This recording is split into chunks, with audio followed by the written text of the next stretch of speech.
This channel does not promote any violent, harmful, or illegal activities. All content provided by this channel is meant for an educational purpose only. MDH chana masala এখন ছোলা হোক বা বরবটি দানা, সাদা চানা হোক বা কালো, সব রান্নাই হবে অসাধারণ। নমস্কার, দুপুরে সুপার প্রাইম টাইমে শুরু করছি ফুল অ্যান্ড ফাইনাল। স্টুডিওতে সম্প্রীতির সঙ্গে রয়েছে আমি লিমা। এই মুহূর্তে দাঁড়িয়ে বড় খবরে নজর রাখছি। প্রতিষ্ঠা দিবস উপলক্ষে টিএমসিপির তোড়জোড় তুঙ্গে। কালই পরীক্ষায় অনড় কলকাতা বিশ্ববিদ্যালয়ের ভারপ্রাপ্ত উপাচার্য শান্তা দত্ত। উচ্চশিক্ষা দপ্তরের অনুরোধ সত্ত্বেও পরীক্ষার দিন বদল করেনি কলকাতা বিশ্ববিদ্যালয়। কালই কলকাতা বিশ্ববিদ্যালয় বাণিজ্য আইনের পরীক্ষা কোন পর্যায়ে দাঁড়িয়ে রয়েছে? একদিকে পরীক্ষা এবং অন্যদিকে টিএমসিপির যে প্রতিষ্ঠা দিবস তা নিয়ে তোড়জোড় তুঙ্গে। সুমন মহাপাত্র আমাদের সঙ্গে রয়েছে। সুমন, তাহলে কি হতে চলেছে কাল আলটিমেটলি? দেখো, 30,000 পরীক্ষার্থী তারা শহরের বিভিন্ন যে কলেজ ক্যাম্পাস রয়েছে সেখানে কিন্তু কালকে পরীক্ষা দিতে যাবেন। পরীক্ষার সূচিতে কিন্তু কোনো পরিবর্তন আনা হয়নি। কালকে টিএমসিপির প্রতিষ্ঠা দিবস, গান্ধী মূর্তিতে বড় সমাবেশ রয়েছে, ফলে শহরের যান চলাচল তা কিন্তু ব্যাহত হবে, এটা স্বাভাবিক। সেই জায়গায় কলকাতা বিশ্ববিদ্যালয়ের তরফ থেকে ডিআইজি, তার সঙ্গে সঙ্গে সিপি এবং পুলিশের যত আধিকারিক রয়েছেন তাদের প্রত্যেককে চিঠি পাঠানো হয়েছে যাতে কোনো পরীক্ষার্থীর অসুবিধা না হয় সেটা যাতে প্রশাসন দেখে। তার সঙ্গে সঙ্গে চিঠি গিয়েছে উচ্চশিক্ষা দপ্তরেও, তাদের কাছ থেকেও কিন্তু সহযোগিতা প্রার্থনা করা হয়েছে। তবে কলেজগুলো থেকেই কিন্তু কালকে মূলত এই টিএমসিপির মিছিল আসবে, যে মিছিল গান্ধী মূর্তিতে এসে পৌঁছবে। সেক্ষেত্রে একদিকে বাইরে যখন স্লোগান হবে তখন কিন্তু কলেজে পরীক্ষা চলবে। এই পরিস্থিতি, এই বিরল পরিস্থিতির সাক্ষী কিন্তু কালকে আমরা হতে চলেছি। নজর থাকবে আমাদের। সুমন, তুমি নজর রাখো। টিএমসিপির প্রতিষ্ঠা দিবসে কলকাতা বিশ্ববিদ্যালয়ের পরীক্ষায় অনড় ভারপ্রাপ্ত উপাচার্য শান্তা দত্ত। শুনুন কি বললেন। হাউস সর্বসম্মতিক্রমে ওই 28 অগাস্টের পরীক্ষার ডেটটাকে ওই জায়গাতেই রেখেছে। 30,000 ছাত্রছাত্রী যারা অলরেডি রুটিন পেয়ে গেছে হাতে, তারা তাদের মতন করে মানসিক একটা প্রস্তুতি দরকার হতে বাচ্চাদের, সেই প্রস্তুতি তারা অলরেডি নিয়ে ফেলেছে। কিছু ছাত্রের জন্য আমরা ব্যাপক ছাত্রদের এই জায়গায় নিয়ে যেতে পারি না, তারা পরীক্ষা দেবে, সেই জায়গায় তারা মানসিকভাবে প্রস্তুতি নিয়েছে। আমরাও ডেটটাকে, ঘোষিত ডেটটাকে ঠিক রেখেছি। আমি আমার সকল ছাত্র নেতৃত্বদের কাছে, তৃণমূল ছাত্র পরিষদ কর্মী সমর্থকদের কাছে আবেদন করেছি যাতে কোনো ছাত্রছাত্রীর ট্রান্সপোর্টেশন থেকে শুরু করে পরীক্ষা দিতে কোনো সমস্যা না হয়।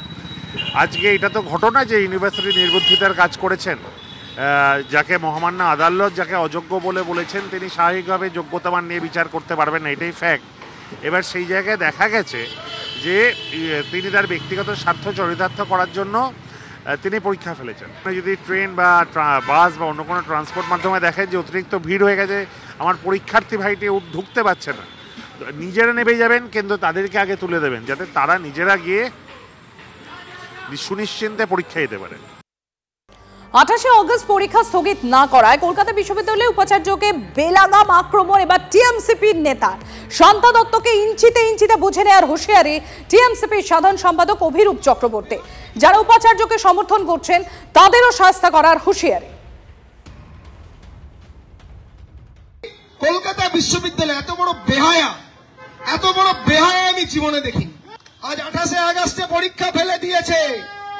আমি ওনার শিক্ষাগত যোগ্যতা নিয়ে প্রশ্ন তুলেছিলাম, তিনি বলছেন নিচে কয়েকজন আমার শিক্ষাগত যোগ্যতা নিয়ে ঘেউ ঘেউ করছে। শান্তা দেবী, বেশি কথা বলবেন না, আমাদের ঘেউ ঘেউ নিয়ে কথা বলবেন না। আমাদেরকে যদি ঘেউ ঘেউ বলেন, আপনি রাজ্যপালের কাছে কতবার মেউ মেউ করেছেন সেটা আমরা তুলে ধরব। কয় ঘন্টায় 28 আগস্টের পরে জবাব দেব, ইঞ্চিতে ইঞ্চিতে বুঝে নেব। আর যারা যারা গেল রব তুলেছিলেন আরজিগড়ের সময় এই কলেজ স্ট্রিটের সামনে, যারা যারা আন্দোলন করে ভেবেছিলেন মমতা বন্দ্যোপাধ্যায়কে পদত্যাগ করাবেন, কাজকলা যারা এই ভিসির দালালি করেছে তাদেরকে গণতান্ত্রিক ভাবে এমন থাপ্পড় মারবে, আগামী দিন উঠে দাঁড়ানোর ক্ষমতা তাদের কলকাতা বিশ্ববিদ্যালয়ে থাকবে না। চ্যালেঞ্জ ছুড়ে দিয়ে বলে যেতে চাই। আছে চ্যালেঞ্জ ছোড়া শাস্তি করার এরকম হুঁশিয়ারির পরও আমরা তার সঙ্গে যখন ফোনে যোগাযোগ করছি অভিরূপের সঙ্গে, একই জায়গা অর্থাৎ নিজের বক্তব্যই অনড় তিনি। কি প্রতিক্রিয়া শুনুন। আমরা সাধারণ ছাত্রছাত্রীদের কথা মাথায় রেখে আবেদন জানিয়েছিলাম যে যদি তাদের কোনো লজিস্টিক্যাল প্রবলেম হয়, কোনো রকম সমস্যা হয় পরীক্ষার এক্সামিনেশন সেন্টারে পৌঁছাতে, তাহলে তার দায়ী কি এই উপাচার্য নেবেন? তিনি তো উপাচার্য নয়, কিন্তু বেআইনিভাবে ওখানে বসে রয়েছেন। তিনি রিটায়ার্ড, সুপ্রিম কোর্টে গিয়ে মুখ থুবড়ে পড়েছে, 8 লক্ষ টাকা দিয়ে কেস করেছিলেন। ওনার বিরুদ্ধে তো ইমিডিয়েটলি আইনি ব্যবস্থা নেওয়া উচিত। আমরা কোনো রকম অপমানজনক কথা ওনাকে বলিনি, হুঁশিয়ারি উপাচার্যকে অবশ্যই দিয়েছি, কারণ তিনি উপাচার্যের ভূমিকা কম, বিজেপির দলদাস হিসেবে কলকাতা বিশ্ববিদ্যালয়কে পরিচালনা করতে চাইছেন। এর আগেও তো কোনো উপাচার্য বলেছিলেন আচার্যকে ঢুকতে দেবো না, কারণ রাজ্য সরকার চায় না আমি আচার্যের সঙ্গে দেখা করি। তো যেরকম সংস্কৃতি তৈরি করেছে তাই হবে। আর তৃণমূল কংগ্রেস তৃতীয়বারের জন্য ক্ষমতায় এসছে আমার বাংলা, তো সুতরাং যেখানে একটা সম্পূর্ণ মধ্যযুগীয় ব্যবস্থা এস্টাবলিশ করা হয়ে গেছে, এ তো নবাব বাদশাদের রাজত্ব চলেছে, তো সেখানে সবকিছুই হতে পারে। পশ্চিমবঙ্গের এখন চিত্রটা কি? ক্লাসরুমে ছাত্র অঙ্কের বিষয়ে কোনো প্রশ্ন করলে মাস্টারমশাই দৌড়ে ক্লাস থেকে বেরিয়ে যাচ্ছেন, ছাত্র তার পেছনে ছুটছে। আর ইডি বাড়িতে গেলে বিধায়ক পানাপুকুরে ঝাঁপ মারছে। এটাই তো পশ্চিমবঙ্গের চিত্র, সেটাই সব জায়গায় হবে।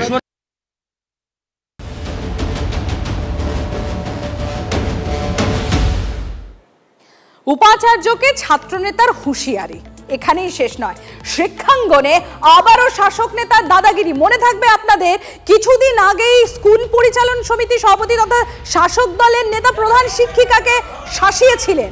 আর এবার যে ছবি আপনাদের সামনে আমরা তুলে ধরছি, এটা হচ্ছে কলেজ পরিচালন সমিতির বৈঠক চলছে এবং সেখানে 2 অধ্যাপককে শাসাচ্ছে তৃণমূল কংগ্রেস। আবারও সেই শাসক দল এবং শাসক দলের নেতা তৃণমূল কংগ্রেসের ব্লক সভাপতি, শুনুন।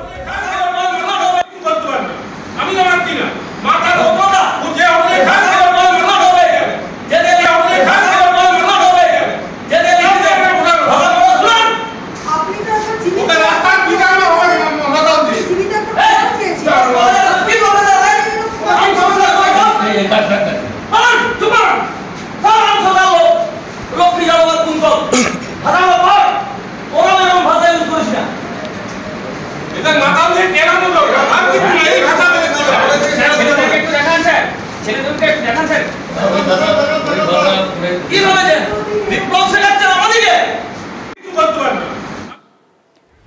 বেলিয়াতোর জামিনী রায় কলেজ, আর সেই কলেজে এই দাদাগিরির ভিডিও ভাইরাল হয়েছে।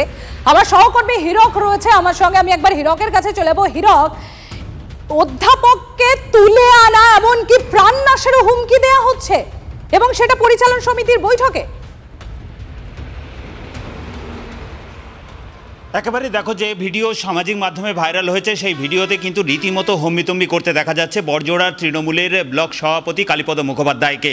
এবং সেই পরিচালন সমিতির যে ভিডিও সামাজিক মাধ্যমে ভাইরাল হয়েছে, সেই ভাইরাল ভিডিওর পরই কিন্তু শাসক নেতার এই দাদাগিরি নিয়ে রীতিমতো সরব হয়েছে বিভিন্ন রাজনৈতিক দল। তো শুধু তাই না, তারা পাশাপাশি অধ্যাপকরা, বেলিয়াতোড় জামিনী রায় কলেজের অধ্যাপকদের একাংশ, তারাও কিন্তু এই ঘটনা অর্থাৎ 26শে মার্চ পরিচালন সমিতির যে বৈঠক হয়েছিল সেই ঘটনা নিয়ে তারা বেলিয়াতোড় থানায় অভিযোগ দায়ের করতে যান কালীপদ মুখোপাধ্যায়ের বিরুদ্ধে, কিন্তু বেলিয়াতোড় থানা অভিযোগ নেয়নি, তেমনটাই অভিযোগ। এবং তারপর তারা ইমেলের মাধ্যমে বাঁকুড়ার পুলিশ সুপারের কাছে তারা অভিযোগ জানিয়েছেন। কিন্তু তারপরও দীর্ঘদিন কেটে গেছে, গত 26শে মার্চের পর থেকে দীর্ঘ সময় কেটেছে, কিন্তু তারপরও পুলিশ কোনো ব্যবস্থা নেয়নি ওই শাসক নেতার বিরুদ্ধে, অন্তত তেমনটাই অভিযোগ অধ্যাপকদের। শুধু এখানেই থেমে নয়, গত 14ই আগস্ট ওই কলেজেই একটা ঘটনা ঘটেছিল এবং ওই কলেজের বাইরে একজন অধ্যাপক তিনি নিগৃহীত হয়েছিলেন মদ খাওয়ার প্রতিবাদ করায়, এবং সেক্ষেত্রে এক আদিবাসী অধ্যাপককে ব্যাপক নিগ্রহের অভিযোগ উঠেছিল এবং সেখানেও কোনো পদক্ষেপ নেওয়া হয়নি। আর এখানেও সেই একই অভিযোগ, কোনো প্রশাসনিক পদক্ষেপ এখনো পর্যন্ত হয়নি। যার বিরুদ্ধে অভিযোগ সেই তৃণমূল নেতা, তিনি কি বলছেন? তিনি বলছেন এই ভিডিও থেকে কোথায় প্রমাণ হয় যে তিনি প্রাণনাশের হুমকি দিয়েছেন, শুনুন কি বলছেন। আর তার আগে আপনাদের শোনাবো যে অধ্যাপক, যে 2 অধ্যাপককে শাসিয়েছেন তাদের মধ্যে একজনের বক্তব্য। যে ভিডিওটা ফেসবুকে ভাইরাল হতে দেখেছি, সেখানে আমাদের উদ্দেশ্য করেই স্থানীয় শাসক দলের 2 নেতা কালী মুখার্জি এবং জয়ন্ত দাস আমাদের উদ্দেশ্যে বলে যে লোকাল মাতালদের দিয়ে আমাদের মার্ডার করিয়ে দেবে। তো আমাদের ওপরে এইরকম ভাবে যদি আক্রমণ হয়, স্থানীয় মাতালদের দিয়ে যদি আক্রমণ করানো হয়, তাহলে আমাদের সিকিউরিটি, আমাদের যে ফ্যামিলি রয়েছে তাদের দায়বদ্ধতা কে নেবে? প্রশাসনকে আমরা এই বিষয়ে একটা মেল মারফত জানিয়েছি। আমরা যখন লিখিত দিতে যাই, স্থানীয় প্রশাসন নেয়নি এবং সেই প্রশাসনই আবার যার বিরুদ্ধে অভিযোগ তার কাছে অনুমতি নিয়ে সেটা অ্যাকসেপ্ট করে। এই ভিডিও দেখে পরিষ্কার যে তৃণমূলের ব্লক সভাপতি তার নেতৃত্বে অধ্যাপক নিগ্রহের যে স্ক্রিপ্ট, সেই স্ক্রিপ্ট আগেই লেখা হয়ে গিয়েছিল, সেটা বর্তমানে প্রযোজ্য হলো। ওনাকে তো একাধিকবার হুমকি দেওয়া হয়েছে, এটা অত্যন্ত নিন্দনীয়। আমরা ভারতীয় জনতা পার্টির পক্ষ থেকে এর তীব্র প্রতিবাদ জানাচ্ছি।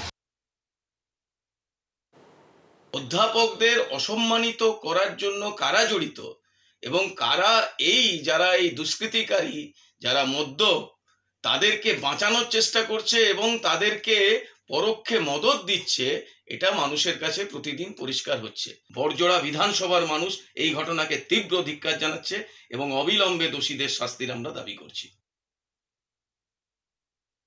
এরকম কোনো ঘটনা ঘটেনি, কথাবার্তা হচ্ছিল, প্রফেসরের সঙ্গে স্টুডেন্ট ছিল প্রচুর। তো এটা যারা ভিডিওটা ভাইরাল করেছে তাদের কাছে শিক্ষা নেওয়ার কিছু নেই। এখন সিপিআইএম পার্টিটা এখন যেভাবেই হোক শূন্য থেকে ভাবছে যদি কোনো রকম প্লাস কিছু করতে পারি। এই ঘটনাটায় কোথাও প্রমাণ করা হয়েছে কি যে আমরা হুমকি দিচ্ছি? কথাবার্তা হচ্ছে, তো কথাবার্তার সঙ্গে হুমকির কি আছে?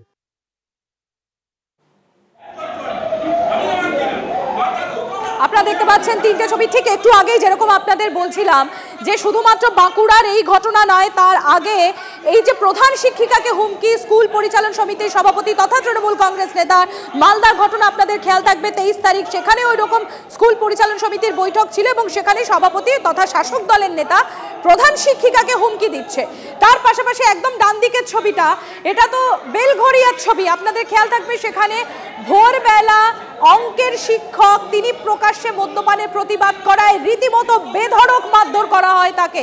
দেখুন শিক্ষাঙ্গনে শাসকের দাদাগিরির পাশাপাশি দেখুন শিক্ষকের শিক্ষাক্ষেত্রে যারা আমাদের ভবিষ্যৎ গড়ার কারিগর তাদেরকে কিভাবে লাঞ্ছিত হতে হচ্ছে দিনের পর দিন।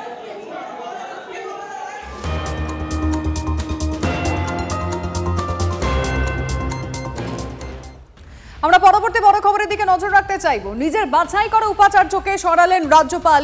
গৌড়বঙ্গ বিশ্ববিদ্যালয়ের উপাচার্যকে অপসারণ করা হয়েছে। উপাচার্য পবিত্র চট্টোপাধ্যায়কে অপসারণের নির্দেশ রাজ্যপাল সিভি আনন্দ বোসের। পবিত্র চট্টোপাধ্যায়কে নিয়োগ করেন রাজ্যপালই।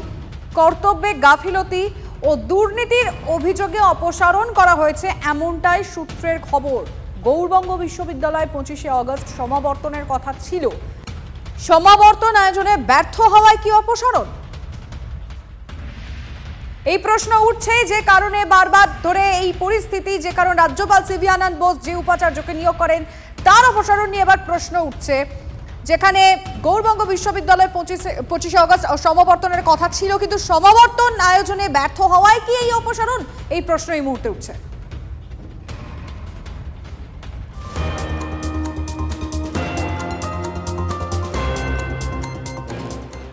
এই মুহূর্তে একটা ছবি দেখাবো আপনাদের।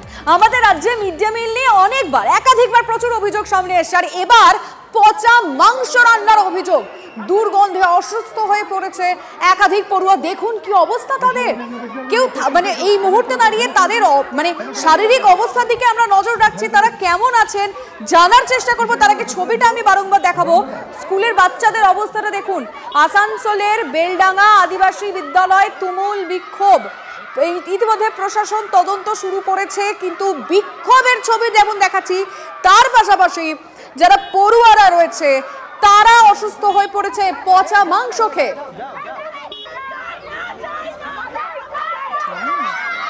মিড ডে মিলে পচা মাংস রান্নার অভিযোগ, দুর্গন্ধে অসুস্থ হয়ে পড়েছে একাধিক পড়ুয়া। আসানসোলের বেলডাঙ্গা আদিবাসী বিদ্যালয়ের ছবি এই মুহূর্তে আপনাদের সামনে আমরা রাখছি, যেখানে পড়ুয়ারা অসুস্থ হয়ে পড়েছে, তুমুল বিক্ষোভ এই মুহূর্তে। চন্দ্রশেখর আমাদের প্রতিনিধির সঙ্গে কথা বলবো। চন্দ্রশেখর, পচা মাংস কে আনলো, কেন এই অভিযোগ সামনে আসছে? এখন সবথেকে বড় প্রশ্ন, পড়ুয়ারা কেমন আছে?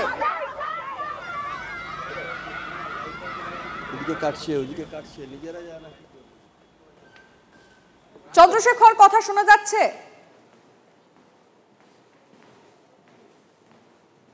না, সম্ভবত যোগাযোগ বিচ্ছিন্ন হয়েছে। আমরা শুনবো এখন অব্দি কি কি বক্তব্য সামনে এসছে। স্কুলে পচা মাংস নিয়ে এসছে, সহযোগিতা করছে, এত ভালো লাগছে। পূজা গন্ধ লেগে অনেক গন্ধ লাগছে আমার। পচা মাংস নিয়ে এসেছিল আর রাঁধুনিগুলোকে রাঁধতে দেয় নাই, নিজেই রান্না করেছে এবং বাসন আর কিছু ধোয়াধুয়ি কিছুই করে নাই, নিজে রান্না করবে বলছে। আবার যদি সবাই জিজ্ঞেস করছে যে কি হয়েছে, তখন বলছে কি এটা গ্যাসের গন্ধ উঠছে। পচা মাংস খাইছিল, পচা মাংস আজকে রান্না করেছিল পচা মাংস, ওই জন্য আমরা সবাই এসেছি। আর 30 জন বাচ্চা, 30 জন থেকে 35 জন বাচ্চা অসুস্থ হয়ে গেছে, মাথা ঘোরাচ্ছে, কেউ বমি করছে। কালকে মাংস নিয়ে এসছে মাস্টার, আমাদের হেডমাস্টার, সেই মাংস আজকে ধোয়া নাই, কড়াই হাঁড়ি কিছু ধোয় নাই, কিছু নাই, ওতে নুন মশলা নিজেই মাখানো হচ্ছে, চাপানো হচ্ছে। পচা মাংস আমরা গন্ধতে থাকতে পারছি না, গোটা স্কুল একদম গন্ধ ছাড়ছে। আমি কথা বলবো আমাদের রিপোর্টার চন্দ্রশেখর চট্টোপাধ্যায় রয়েছেন। চন্দ্রশেখর, যে অভিযোগ প্রধান শিক্ষক মাংস নিয়ে এসছেন, মাংস আনার দায়িত্ব তো তার নয়, তিনি কেন মাংস আনলেন, অভিযোগটা কি, এবং এখন স্কুলে যারা পড়ুয়ারা অসুস্থ হয়ে পড়েছে তারা কেমন আছে?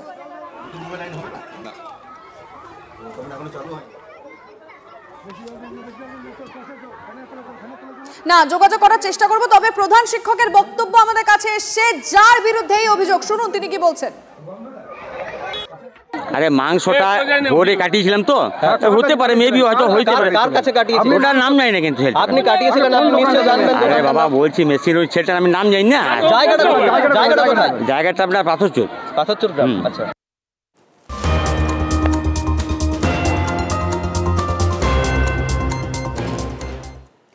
বসিরহাটে পাড়া ক্যাম্পে তুমুল উত্তেজনা, পঞ্চায়েতের বিরোধী দলনেতাকে বের করে দেওয়ার অভিযোগ, শাসক দলের সঙ্গে যোগসাজশের অভিযোগ সরকারি কর্মীদের বিরুদ্ধে। ক্যাম্পে কোনো সমস্যা নেই এমন আবার দাবি করা হচ্ছে তৃণমূল কংগ্রেসের তরফে। বসিরহাটে পাড়া ক্যাম্প, সেখানে দেখুন, সেখানে তুমুল উত্তেজনা।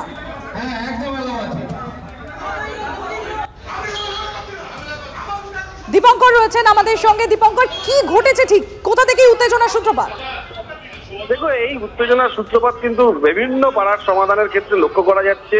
যে পাড়ার সমাধানে যে গন্ডগোলগুলো হচ্ছে, মূলত বিভিন্ন ক্ষেত্রে কার দখলে থাকবে, কার আবেদন মানা হবে, এইগুলোকে কেন্দ্র করে গন্ডগোল হচ্ছে।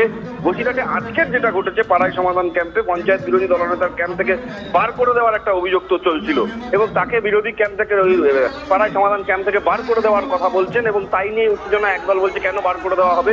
এই যে ঘটনা, এবং টিপা পঞ্চায়েতের দেওয়াগ এমপি স্কুলের ঘটনা, আজ যেখানে পাড়ায় সমাধান ক্যাম্প হয় এবং সাধারণ মানুষের পাশাপাশি বুথের কংগ্রেস মেম্বার এবং বিভিন্ন লোকজন তারা যান, সেই সময় আচমকা বিরোধী দলনেতাকে বার করে দেওয়ার প্রসঙ্গ যখন ওঠে, তখনই কিন্তু এই উত্তেজনা এবং মারামারির ঘটনা ঘটে। পরবর্তীতে তারা প্রশাসনের তরফ থেকে বিষয়টি সমাধান করেছেন, কিন্তু সাময়িক সমাধান এই ধরনের ঘটনা বসিরহাটের ক্ষেত্রে বেশি দেখা যাচ্ছে। বেশ কিছু কিছু জায়গায় ক্যাম্পে এরকম হচ্ছে। প্রশাসনের তরফে কড়া নজর আছে যাতে নতুন করে এই ধরনের কোনো পাড়ায় সমাধানের ক্ষেত্রে না ঘটে, এই উত্তেজনা তৈরি না হয়, সেদিকে তারা নজর রাখছে, এমনটা বলছেন। ধন্যবাদ, নজর রাখুন।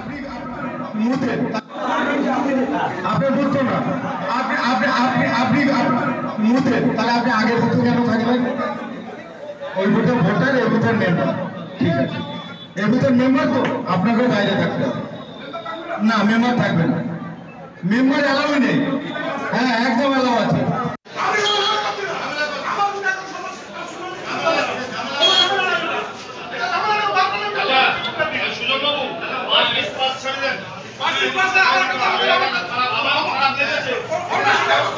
বিরোধীরা আমরা এখানে মেম্বার, জনগণের দ্বারা নির্বাচিত মেম্বার আমরা বিরোধী দলের, আমরা রিগিং সন্ত্রাস করা মেম্বার না। সেই জায়গায় দাঁড়িয়ে যখন পাড়ায় সমাধান হচ্ছে, সেখানে সরকারি আধিকারিকদের কাজে লাগিয়ে এবং তৃণমূলের গুন্ডা বাহিনী একসঙ্গে এসে আমরা যাতে স্কিম না দিতে পারি তার সমস্ত রকমের বন্দোবস্ত তারা করছে। আমাদের স্কিম দিতে দিচ্ছে না, আমরা এখানে বিরোধী দলের মেম্বার বলে আমাদের ঘর থেকে বের করে দিচ্ছে এখানকার যে আধিকারিক, সেই আধিকারিক, তার বিরুদ্ধে আমাদের প্রতিবাদ। আমাদের এখানে পাড়া সমাধান সুন্দরভাবে হচ্ছে। একটা মেম্বার যে পার্টে বাড়ি, সে অন্য পার্টে গিয়ে সেখানে নামের প্রস্তাব দিচ্ছে। সেই জন্য সরকারি অফিসার বলছে তোমার তো এই পার্টে ভোটার না, তাই একটা পার্টির জনপ্রতিনিধি আর একটা পার্টি গিয়ে যখন কথা বলছে, তার সেই জন্য সে বাধা সৃষ্টি করছে। নিয়মটা হচ্ছে সেই বুথের লোক থাকবে, সেই পার্টির লোক থাকবে। এক মেম্বার, সে বিরোধী দলের মেম্বার, নিজের বুথে ছিল, সে পরে অন্য বুথে যখন হচ্ছে সেখানে গিয়ে কথা বলছে, তার গভর্নমেন্ট অফিসার নিয়মের মধ্যে দিয়ে বলছে ভাই আপনি থাকতে পারেন না, বার করতে পারেন না, নিয়মের মধ্য দিয়ে। এই মুহূর্তে বসিরহাট থেকে খবর আসছে, তৃণমূল সিপিএম সংঘর্ষে তুলকালাম। আমাদের পাড়া কর্মসূচি ঘিরে ঝামেলা, কমিটির সভাপতি কে হবে তা নিয়ে বচসার সংঘর্ষ। তৃণমূলের পঞ্চায়েত সদস্যকে মারধরের অভিযোগ সিপিএম এর বিরুদ্ধে। বহিরাগত এনে কমিটি করার চেষ্টা তৃণমূলের, পাল্টা অভিযোগ সিপিএম এর। বাধা দেওয়ায় গন্ডগোল, এমনটাই দাবি বামেদের।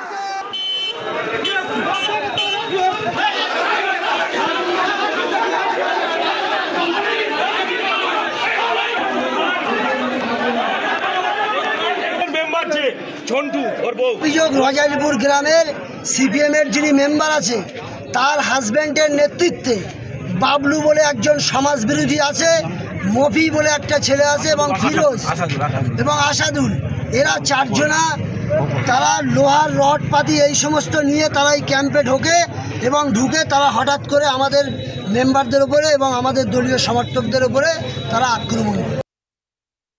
ওদের ওখানে 3টে বুথ পড়েছিল, 3টে বুথের ভেতরে ওদের কাজটা আগে করে নিয়েছে, কাজটা করে নিয়ে আমাদের বুথে এসে ঝামেলা করবে বলে ওরা সব আমাদের ঘরে ঢুকে আছে। এইবারে যে হাত তুলতে বলেছে বাইরের লোকও হাত তুলে, শূন্য লোকের বুথের। এইবারে যে আমাদের একটা কর্মী বলল যে বাইরের লোক এখানে হাত তুলছে কেন, সেই ওরা হুটটা পাকিয়ে দিয়েছে।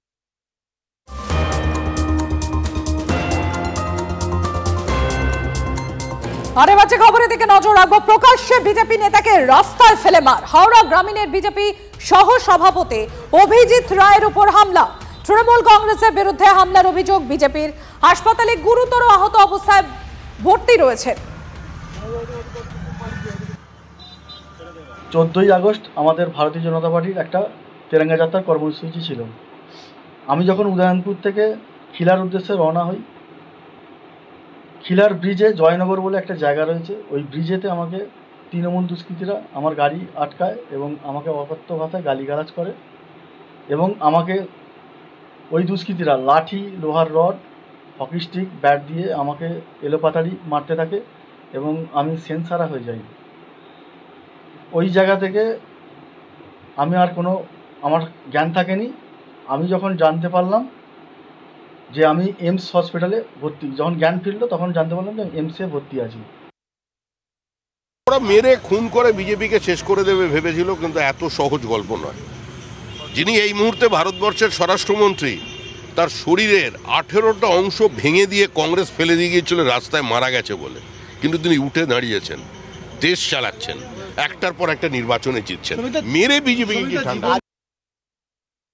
বিজেপি তাদের সংগঠন নেই, তাদের কোনো ভিত্তি নেই, তারা এই ধরনের কথা বলে নিজেদের প্রাসঙ্গিক করার চেষ্টা করছেন। তবে এই ঘটনা হতে থাকলে এবং তার সঙ্গে যদি দলের কেউ যুক্ত থাকে, প্রশাসনের মতো ব্যবস্থা নেবে। দল কোনোভাবেই তাদেরকে কোনো আশ্রয় দেবে না।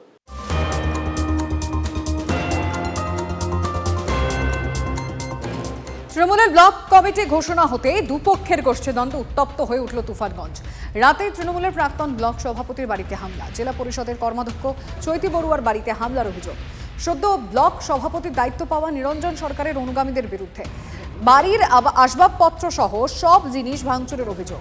প্রাণনাশের আশঙ্কা তৃণমূল নেত্রীর। ঘটনায় উত্তেজনা তুফানগঞ্জ 2 নম্বর ব্লকের অন্তর্গত মহিষকুচি 2 নম্বর গ্রাম পঞ্চায়েতের অন্তর্গত ঘোষপাড়া বাজার সংলগ্ন এলাকায়। ঘটনার তদন্তে বক্সিরহাট থানার পুলিশ। আমার বাড়িতে অতর্কিতভাবে আক্রমণ করলো, বাড়িতে সমস্ত আসবাবপত্র সবকিছু ভেঙে চুড়ে তছনছ করে ফেলছে। আগামী দিনে আমরা খুব আশঙ্কিত, কি করে আমরা বাঁচবো, কি করে আমরা পার্টিটা করব। তাহলে এইরকম যদি হয় তাহলে আগামী দিনে কে পার্টিটা করতে চাবে। নিরঞ্জন এখানে গ্রুপ একটা তৈরি করে রেখেছে, ফুলচান আছে এখানে, বিনা বর্মন আছে, বিনা বর্মনের হাজব্যান্ড স্বপন বর্মন, বিনা বর্মনের ভাসুর হচ্ছে তপন বর্মন, এ আছে জাহান আছে, আরো অনেকে আছে।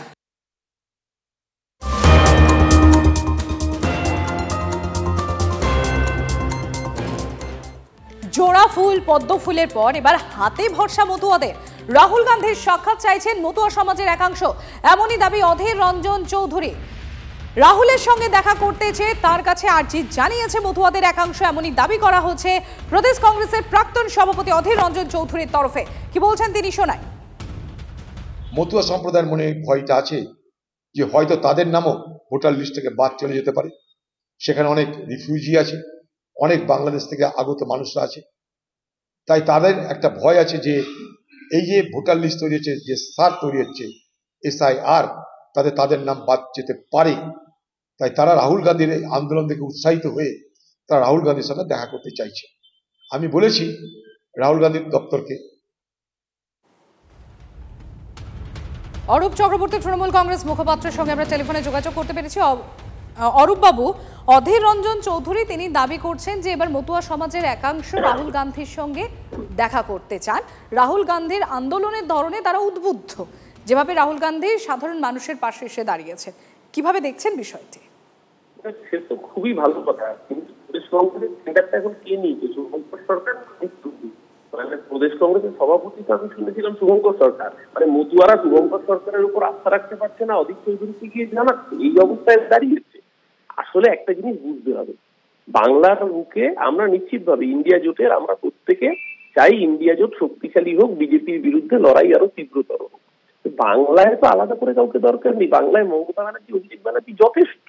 বিজেপি, CPM, কংগ্রেস সব অপশক্তিকে রুখে দিয়ে, বাংলা কংগ্রেস মানে অল ইন্ডিয়া কংগ্রেস নয়, প্রদেশ কংগ্রেসের কথা বলছি, যারা CPM এর বাংলার মুখ্যমন্ত্রী জানেন তাদের পাশে মমতা ব্যানার্জি প্রশাসন আছে। তাই জন্যই সুব্রত ঠাকুর মতুয়াদের ঘর থেকে উঠে আজকে বিদ্রোহ ঘোষণা করেছেন, মমতা বালা ঠাকুরের সাথে মিটিং করছেন।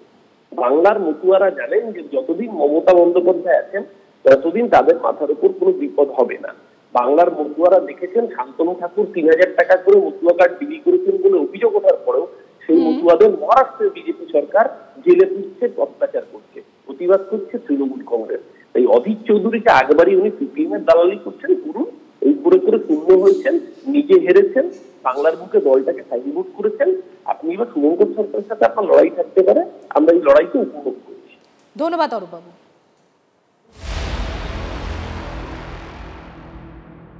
আর এবার আরো একটা বড় খবর, পুজো কমিটি হিসাব দিলে তবেই অনুদান।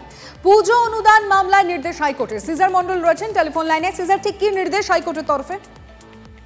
দেখো, বিচারপতি সুজয় পালের ডিভিশন বেঞ্চ এই পুজো অনুদান মামলায় আজকে নির্দেশ দিয়েছেন যে অত্যন্ত গুরুত্বপূর্ণ, যে সমস্ত পুজো কমিটি এখন পর্যন্ত হিসেব দিয়েছে সেই তাদেরকেই ফের অনুদান, এবং সেই তালিকায় রাজ্যের পক্ষ থেকে জানানো হয়েছে কলকাতার পুলিশ কমিশনার এরিয়াতে, অর্থাৎ কলকাতা শহর এলাকায় 2875টির মতো পুজো রয়েছে এবং বাকি রাজ্যে 41,000-এর মতো পুজো রয়েছে। তার মধ্যে মাত্র 3টি পুজো নাকি অনুদানের যে অর্থ সেই হিসেব দেয়নি, এবং সেই হিসেব না দেওয়া পর্যন্ত পরবর্তী অনুদান নয়, এমনটাই হাইকোর্টের নির্দেশ। এবং সেই সঙ্গে সঙ্গে বলা হয়েছে যে এই নতুন বছরের যে অনুদান, সেই অনুদান পাওয়ার পর 1 মাসের মধ্যে হিসেব দিতে হবে। ধন্যবাদ। হাইকোর্টের এই রায়কে স্বাগত জানাচ্ছে, কিন্তু হাইকোর্টের এটাও দেখা দরকার যে একটা সরকার মানুষের দেয় করের টাকা নিয়ে সেটা মন্দির মসজিদে ব্যয় করতে পারে কিনা। বর্তমানে যে সরকার আছে তারা বলে টাকা নেওয়া এবং খরচা করা এটা আমাদের অধিকারের মধ্যে পড়ে, কিন্তু হিসাব দেওয়াটা আমাদের অভ্যাসের মধ্যে পড়ে না। স্বাভাবিকভাবেই যারা পুজো করেছে তারা হিসাব দেয়নি, আর হিসাব না দিতে পারার জন্যই তো টাকাটা দেওয়া। তৃণমূলের নেতাদের হাতে এত হাজার হাজার কোটি টাকা আছে, তারা মনে করলে 1,10,000, 2,20,000 টাকা করে দিতে পারে, কিন্তু সরকারকে দিতে হবে কেন? এই পুজো মানেটা কি, চাঁদা দেওয়া মানেটা কি ভোট দাও, আর তো কিছু না। ভোটের সওদাগিরি করছেন, দেবীকে পুজো নামে দেবীকেই আপনি বেচছেন বাজারে।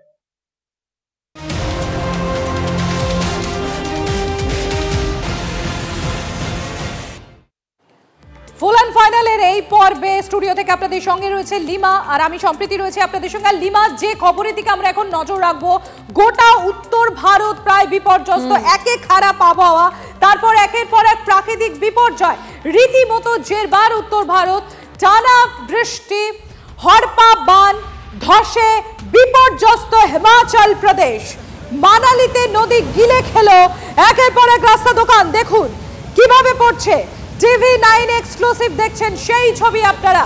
ভেঙে পড়েছে বহুতল হোটেল বাড়ি, মানালির পাশাপাশি ব্যাপক ক্ষয়ক্ষতি মান্ডিতেও।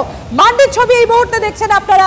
ইতিমধ্যে বিভিন্ন জেলায় রেড অ্যালার্ট জারি করেছে আবহাওয়া দপ্তর।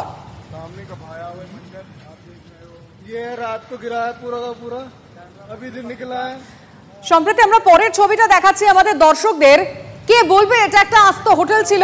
শেরি পাঞ্জাবের ছবি দেখতে পাচ্ছেন। সেই হোটেলের শুধু সামনের দরজাটুকু রয়েছে, হোটেলের বাকি অংশটা মানে বাকি পুরোটা নেই, ভেসে চলে গেছে।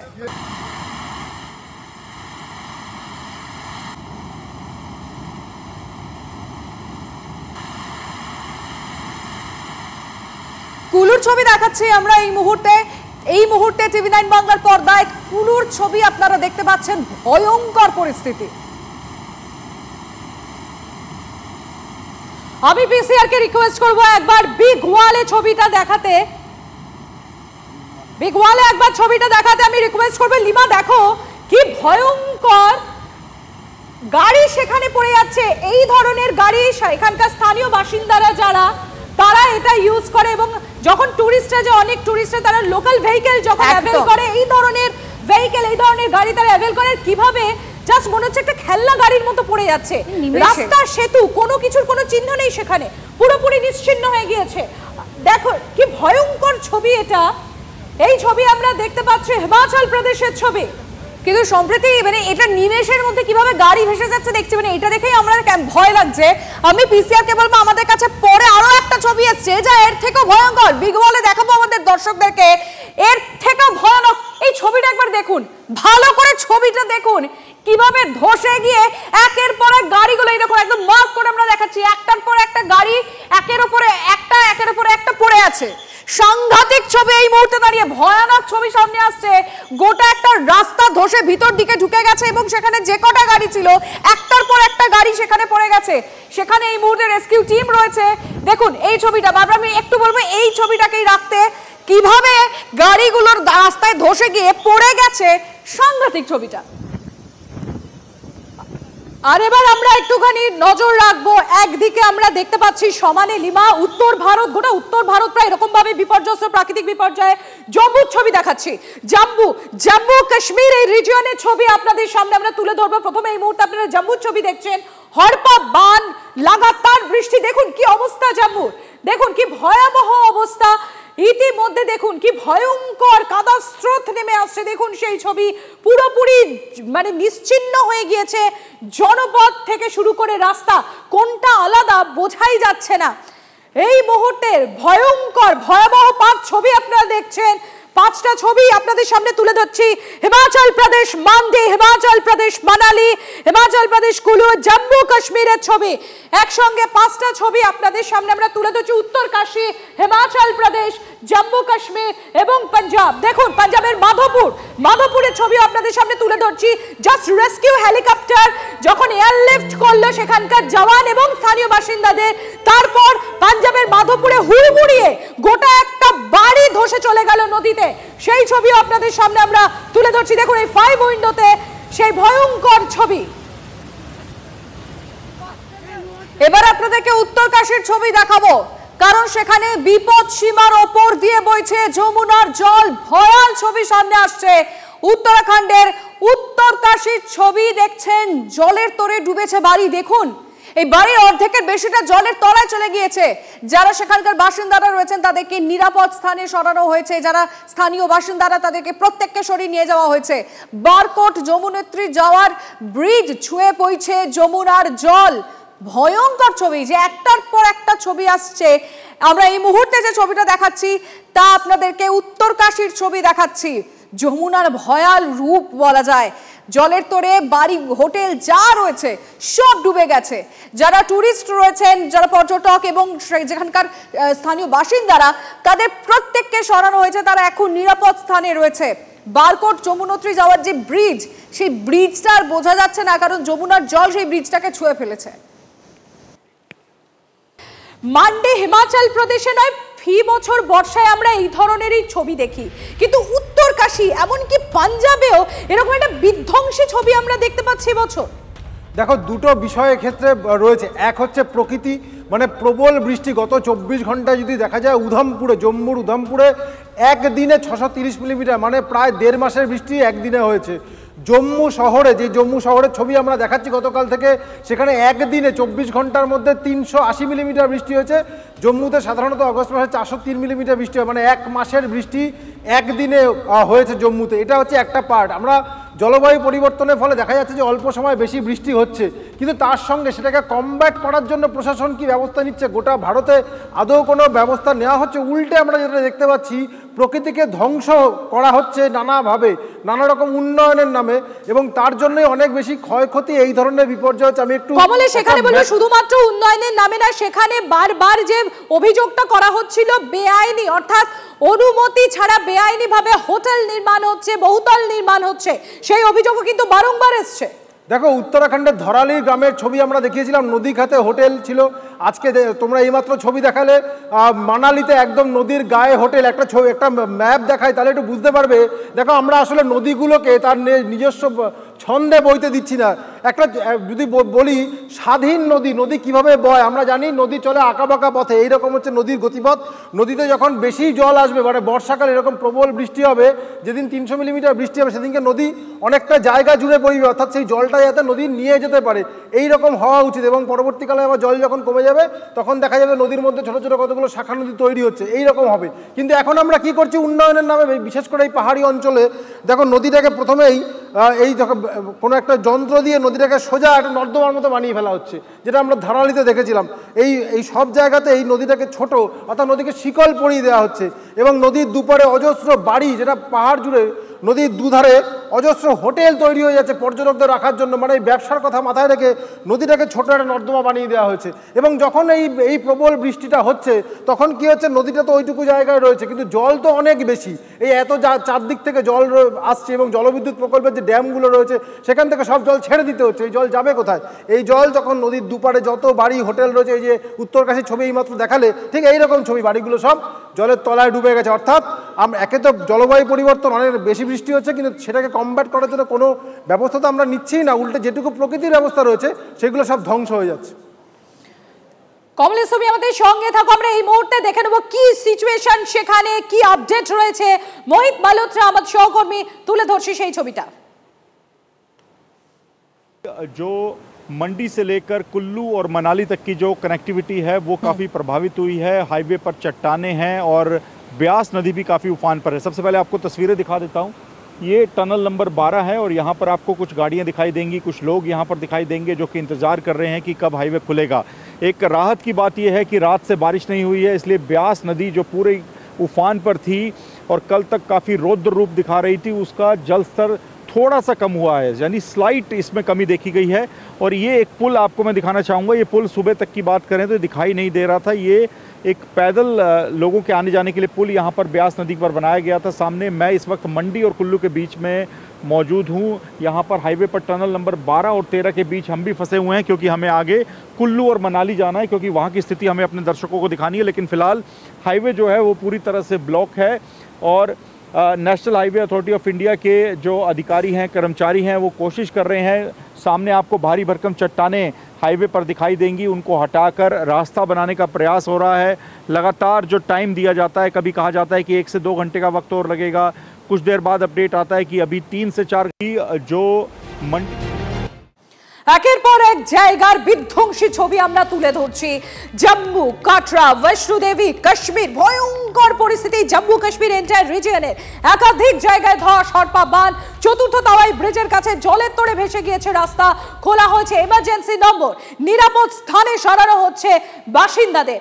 প্রতিকূল আবহাওয়ার কারণে স্থগিত কাশ্মীর বিশ্ববিদ্যালয়ের সব পরীক্ষা। নর্দার্ন রেলওয়ে একাধিক ট্রেন বাতিল হয়েছে, জম্মু শাখায় বাতিল হয়েছে 22টা ট্রেন।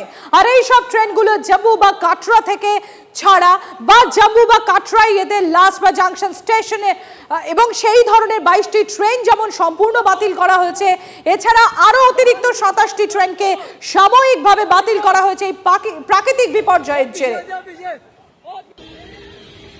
জম্মু থেকে আমাদের সহকর্মী অঙ্কিত ভাটের রিপোর্ট আপনাদের সামনে তুলে ধরবো। এই মুহূর্তে কি সিচুয়েশন সেখানে, কি আপডেট, কি ইনফরমেশন পাওয়া যাচ্ছে সেখান থেকে দেখুন। इस वक्त मैं मौजूद हूं जम्मू के भगवती नगर चौथे ब्रिज पर। यहां पे आप तस्वीरों में देखिए कि किस तरीके से ये पूरा एक हिस्सा जो है पुल का वो ढह चुका है। गाड़ियां आपको साफ तौर पे नज़र आएंगी और लगातार जो तवी नदी का जो डेंजर लेवल है, तवी नदी का जो यहाँ पे लेवल है वो डेंजर लेवल को भी पार कर चुका है। लगातार उग्र रूप यहाँ पर तवी नदी ने धारण किया है।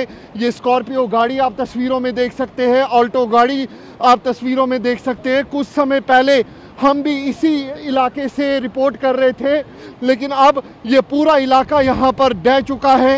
अब पूरी आवाजाही जो है वो यहाँ पर बंद कर दी गई है ताकि कोई भी गाड़ी इस इलाके से आगे ना जाए। काफ़ी कार डैमेज हुए हैं, वो अभी बाद में पता लगेगा, लेकिन फिर भी अभी जो जम्मू कठुआ सांबा रेंज की बात करें, जैसे हमारे कठुआ में रावी दरिया है, उज दरिया है, तरना है, बेई नाला है, बसंतर है, हर जगह जो है वहाँ पर सभी को अलर्ट किया गया है। और सभी लोगों से हम अपील कर रहे हैं कि एडवाइजरी को फॉलो करें, अननेसेसरी बाहर ना निकलें, जब तक बहुत इमरजेंसी घरों से बाहर ना निकलें। ये देखिए बिजली के खंभे किस तरीके से हिल रहे हैं, ये कभी भी यहाँ से नीचे की तरफ गिर सकते हैं।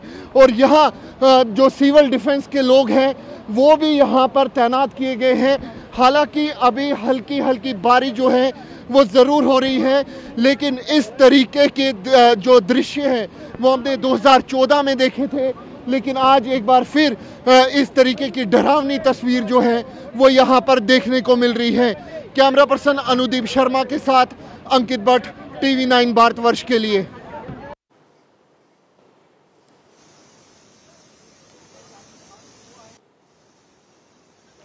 এই মুহূর্তে আপনারা দেখতে পাচ্ছেন TV9 এক্সক্লুসিভ। এই মুহূর্তে যে ছবি আপনারা দেখছেন, তাওয়াই নদীর জলস্তর এতটাই উঠেছে, আমাদের সহকর্মী অঙ্কিত ভাট যে রিপোর্ট আপনাদের সামনে তুলে আনছিল সেটা হচ্ছে জম্মুর যে ভগবতী ব্রিজ রয়েছে, সেই ভগবতী ব্রিজ তাওয়াই নদীর উপর দিয়ে, সেখানে রীতিমতো গাড়ি ভেঙে ঢুকে গিয়েছে ব্রিজের মাঝখানে। লিমা, যে ছবি আমরা দর্শকদের সামনে তুলে ধরছিলাম, যে দেখে একদমই এরকমও যে হতে পারে, এই ভয়াবহ ভয়ঙ্কর ছবি এই মুহূর্তে আমরা যেটা দেখতে পাচ্ছি। ইতিমধ্যেই সমস্ত জায়গায় চলছে উদ্ধার কাজ এবং যেখানে ব্রিজ ভেঙেছে সেখানে আপাতত যান চলাচল সেখানে স্থগিত রয়েছে। নিরাপদ স্থানে ইতিমধ্যে আশেপাশে বাসিন্দাদের সরানো হয়েছে। নিচু এলাকাগুলো রীতিমতো ভয়াবহ পরিস্থিতি, ভয়ঙ্কর পরিস্থিতি এই জম্মু কাশ্মীর রিজিয়নে। একাধিক জায়গায় ধস নামছে, হরপা বান, কোথাও নদীর জলস্তর এতটাই উঠে গিয়েছে যে প্রায় পুলের কাছাকাছি জায়গায় পৌঁছে গিয়েছে।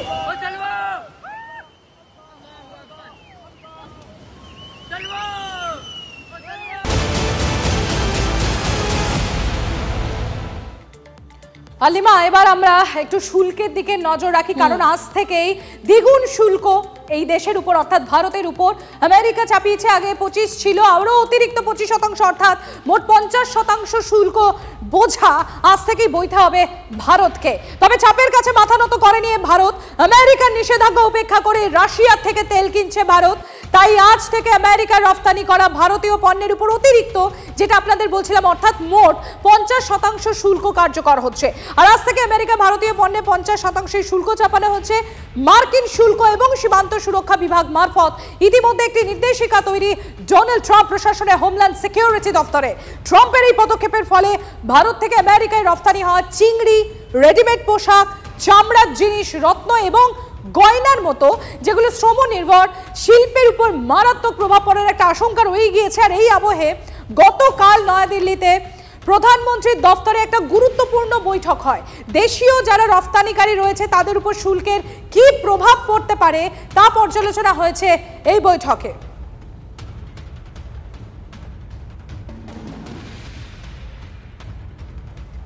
আমাদের তন্ময় প্রামাণিক রয়েছেন আমাদের সঙ্গে, আমরা সরাসরি চলে যাবো তন্ময়ের কাছে। তন্ময়, এই বিষয়টা, এই যে আজ থেকে 50% শুল্ক চাপানো হলো ভারতের উপর, ইন্ডাস্ট্রির ক্ষেত্রে, ইন্ডাস্ট্রিয়াল এরিয়াতে এর কতটা নেতিবাচক প্রভাব পড়বে?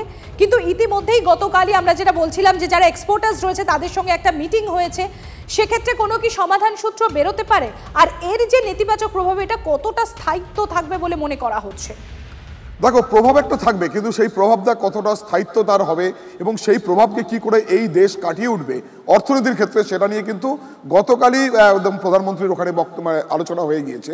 সবচেয়ে গুরুত্বপূর্ণ যেটা শ্রমনিবিড় বেশ কিছু শিল্প, যে সমস্ত জিনিসপত্র বলা চলে একেবারে পাঠানো হয় আমেরিকাতে, যেমন রত্ন সংক্রান্ত, গয়নার বিষয়, অন্যদিকে রয়েছে পোশাক বা চিংড়ি এবং লেদারের জিনিসপত্র, যেগুলোর ওপর 25+25 50% শুল্ক আজ থেকেই কার্যকর হচ্ছে, অর্থাৎ প্রচুর দাম বেড়ে যাবে। ফলে রপ্তানির ক্ষেত্রে কোথাও বাধা তৈরি হবে। যারা রপ্তানি করেন এখান থেকে যে ব্যবসায়ীরা রয়েছেন, এই শিল্পের সঙ্গে যে সমস্ত মানুষ, এবং শুধু তাই নয়, আমেরিকার বাজারে যারা ভারতীয় পণ্য কেনে, এই সমস্ত পণ্য তাদেরকেও তো অনেকটা বেশি টাকায় কিনতে হবে, কারণ 50% শুল্ক চাপানোর পর এক্সপোর্ট করার পর তাহলে তো ব্যবসায়ীদের হাতেও কিছু থাকছে না, এক্সপোর্টার্সদের হাতেও কিছু থাকছে না হিসেব মতো। দেখো একেবারেই সেটাই তো বলা হচ্ছে যে এখানে যারা ব্যবসায়ী রয়েছেন তারা সেই ব্যবসার ক্ষেত্রে জিনিস অনেক বেশি দামে বিক্রি করতে হবে, সেই বেশি দামে জিনিস তারা কিনবেন না। পাশাপাশি একইভাবে এখানে যারা শ্রমনিবিড় যে শিল্প রয়েছে সেখানে যারা কাজ করেন তাদেরও প্রবলেম তৈরি হবে। সব মিলিয়ে কিন্তু একটা প্রভাব পড়তে পারে, তবে সেটা পর্যালোচনা চলছে। তবে ভারত এখনো মাথা নোয়ায়নি, কোনো কম্প্রোমাইজ করেনি, রাশিয়া থেকে তেল কেনা চলছেই।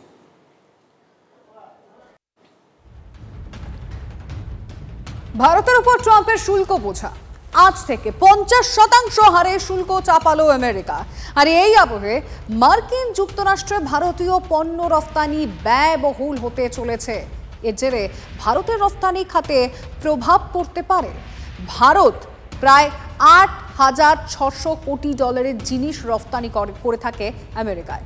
এই নয়া শুল্ক জারির ফলে ভারতীয় পণ্যগুলি আমেরিকান বাজারে আরও ব্যয়বহুল হয়ে উঠবে। ফলে 2026 অর্থবর্ষের মধ্যে তা প্রায় 5,000 কোটিতে নেমে আসবে বলেই অনুমান করা হচ্ছে। এর ফলে সুবিধা হবে কাদের কাদের, মানে কোন কোন দেশে সুবিধা হবে, এই নিয়ে আমরা আলোচনা করব। মার্কিন শুল্ক চাপে ঝুঁকির মুখে 10 লক্ষ কর্মসংস্থান। এই মুহূর্তে আরও একটা বিষয় জানিয়ে রাখতে চাই আপনাদেরকে, প্রধানমন্ত্রীকে চিঠি সিটিআই এর চেয়ারম্যান ব্রিজেশ গোয়েলের। যে চিঠি অত্যন্ত গুরুত্বপূর্ণ, যে চিঠিতে কি রয়েছে সেটাও জানার রয়েছে। যে বোঝা, যে শুল্ক বোঝা আগে 25%, তার উপর 25%, মোটমাট এখন থেকে 50% হারে কিন্তু শুল্ক চাপালো আমেরিকা। আমি এই মুহূর্তে সোমনাথ ভট্টাচার্যের সঙ্গে কথা বলবো। সোমনাথ, কোন কোন দেশের উপর প্রভাব পড়তে পারে এবং এটা তো অত্যন্ত ব্যয়বহুল হয়ে গেল আমেরিকার তরফেও? একদমই তাই। ভারতের মতো প্রভাব আর অন্য কোনো দেশের ওপর পড়বে না, কারণ ভারতে এই মুহূর্তে সবথেকে বেশি শুল্ক চেপে রয়েছে। আমি যেটা আমাদের দর্শকদের জানাতে চাইব যে কিছুক্ষণ আগেই একটি গ্লোবাল থিঙ্ক ট্যাঙ্ক যেটা জানিয়েছে যে ভারতের যা ক্ষতি হওয়ার আশঙ্কা ছিল তার থেকে হয়তো কিছুটা বেশি ক্ষতি হবে অন্তত প্রথম বছরে, এবং এই ক্ষতির পরিমাণ আমরা দেখাচ্ছি যে সেটা দাঁড়াতে পারে প্রায় 5.5 থেকে 6,000 কোটি ডলার মতো। এবার ভারত সেটাকে কিভাবে ম্যানেজ করবে? আমরা যেটা খবর পাচ্ছি যে গতকাল এই নিয়ে যে হাই পাওয়ার কমিটির বৈঠক হয়েছিল, সেখানে যেটা সিদ্ধান্ত হয়েছে যে প্রহসন এবং বাণিজ্য দিশা নামে দুটি প্রকল্প, যে প্রকল্পের মাধ্যমে 12,000 রপ্তানিকারক তাকে ভর্তুকি দেওয়া হবে এবং এই ভর্তুকিটি 4 বছরের জন্য চালু থাকবে এবং এর মাধ্যমে প্রাথমিকভাবে 25,000 কোটি টাকা বরাদ্দ করা হয়েছে। প্রয়োজন পড়লে এই বরাদ্দের পরিমাণ আরও বাড়ানো হবে এবং এটা প্রথম বছরের জন্য, তারপরে এই ভর্তুকির পরিমাণ আরও বাড়তে পারে। একেবারে বুঝতে পারছি, তুমি সোমনাথ নজর রাখো। আর এই সোমবারই প্রধানমন্ত্রী আহমেদাবাদে এক জনসভায় জানিয়ে দিয়েছেন যে জয় হোক না কেন ভারত কারোর চাপের কাছে মাথা নোয়াবে না, বরং চাপ ঝেড়ে ফেলে উঠে দাঁড়াবে। কি বলেছিলেন শোনাই আপনাদের। दुनिया में आर्थिक स्वार्थ वाली राजनीति सबको अपना करने में लगा है, और मैं गांधी की धरती पे से बोल रहा हूं। मेरे देश के लघु उद्यमी हो, किसान हो, पशुपालक हो, हर किसी के लिए मैं आपको बार बार वादा करता हूं, मोदी के लिए आपके हित सर्वोपरि है। मेरी सरकार लघु उद्यमियों का, किसानों का, पशुपालकों का कभी भी अहित नहीं होने देंगे। दबाव कितना ही क्यों ना आए, हम झेलने की अपनी ताकत बढ़ाते जाएंगे। ভারত পাকিস্তান যুদ্ধের মাঝে মোদির সঙ্গে কথা ট্রাম্পের। সাংবাদিক বৈঠকে দাবি মার্কিন প্রেসিডেন্টের, ভারত পাকিস্তানের মধ্যে কি চলছে নরেন্দ্র মোদীকে ফোন করে জানতে চান ডোনাল্ড ট্রাম্প। নরেন্দ্র মোদীর সঙ্গে কথা বলার পরই পাকিস্তানে ফোন করেন ট্রাম্প। যুদ্ধ না থামালে কোনো বাণিজ্যিক চুক্তি তিনি করবেন না। ট্রাম্পের দাবি পাকিস্তানকে তিনি এমনটাই হুঁশিয়ারি দেন, আর এরপর ফের একবার শুল্কের হুঁশিয়ারি দিয়েই যুদ্ধ থামিয়েছেন বলে দাবি করলেন মার্কিন প্রেসিডেন্ট। ট্রাম্পের বক্তব্য অনুযায়ী তার এই হুঁশিয়ারির 5 ঘন্টার মধ্যে যুদ্ধ থেমে যায়। যদিও শান্তি আলোচনার সময় ভারতের তরফে খুব স্পষ্টতই বলা হয়েছিল। আমেরিকার তরফে কথা বলেন জেডি ভান্স। মোদির সঙ্গে ট্রাম্পের কথা হয় একবার, যখন মোদি ইউরোপ সফরে ছিলেন। তাহলে হঠাৎ শান্তি আলোচনায় মোদির সাথে কথার প্রসঙ্গ উত্থাপন কেন করলেন ট্রাম্প? জার্মান সংবাদপত্রের প্রতিবেদনের নিরিখে কি এমন বিবৃতি ট্রাম্পের? প্রশ্ন আন্তর্জাতিক মহলে। No, we want to make trade deal. I said, no, I don't want to make a trade deal with you. You're going to have a nuclear war. You guys are going to end up in a nuclear war. And that was very important to them. I said, call me back tomorrow, but we're not going to do any deals with you, or we're going to put tariffs on you that are so high. You were there, Howard, right? Yep. You're going to put tariffs on you that was so high, I don't give a damn. Your head's going to spin. You're not going to end up in a war. Within about 5 hours, it was done. It was done. Now, maybe it starts again. I don't know. I don't think so, but I'll stop it if it does.